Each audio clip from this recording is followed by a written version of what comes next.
আমি প্রতিদিন একটু একটু করে মারা যাচ্ছি, ঘুমের ভেতর অথবা ট্রাফিক সিগন্যালে। ভর দুপুরে দোতলা বাসের জানালায় পড়া শহরের দিকে তাকিয়ে থেকে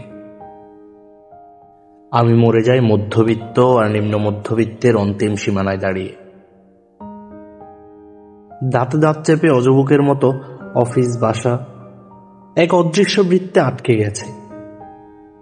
পাউরুটি কলা চা সিগারেটের প্রেম দেখতে দেখতে খালি পেটে 2 গ্লাস পানি মেরে দিই। তখন মনে হয় আমি আর একটু বুঝে মরে গেলাম। আমার শরীর তবুও হার মানে না, ক্লান্ত শরীরেও ঘুম আসে না। আমি প্রশ্ন করি, কেন? একটু হেসে বলে, চিরনিদ্রার জন্য।